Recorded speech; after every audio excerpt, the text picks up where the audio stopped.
প্রিয় দেশবাসী, আসসালামু আলাইকুম। নিউজ বিফোরের পক্ষ থেকে স্বাগত। বিগত সরকারের সময়কালে দেশের রাজনৈতিক অঙ্গনে যে দৃশ্যটি সবচেয়ে বেশি চোখে পড়েছে মানুষের মনে, তা হলো ক্ষমতার কেন্দ্রে এক ধরনের দৃশ্যমান অহংকারের চর্চা, দম্ভের চর্চা।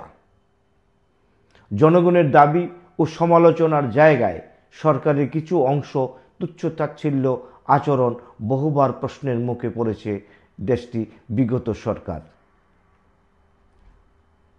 সমালোচকরা বলেন, এই অহংকার শেষ পর্যন্ত জনগণের মনে দূরত্ব তৈরি করে সরকার এবং জনগণের মধ্যে। আর গণতন্ত্রের মূল শক্তি সেই জনগণই যখন সরে যায়, তখন ক্ষমতার সূর্য ধীরে ধীরে অস্তমুখী হয়ে পড়ে। তবে যে কোনো সরকারের পতনের শুধু অহংকারই যে একমাত্র কারণ, তা কিন্তু নয়।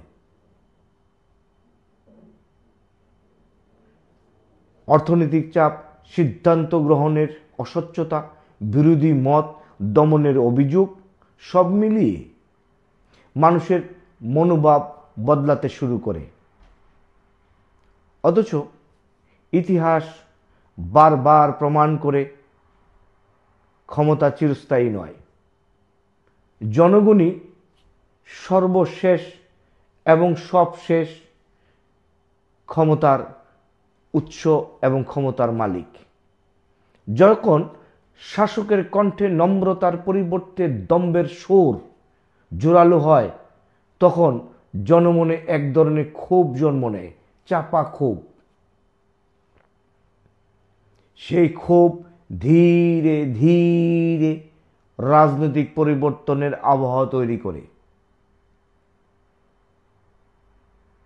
সেটা কি বিগত সরকার বুঝতে পেরেছিলেন?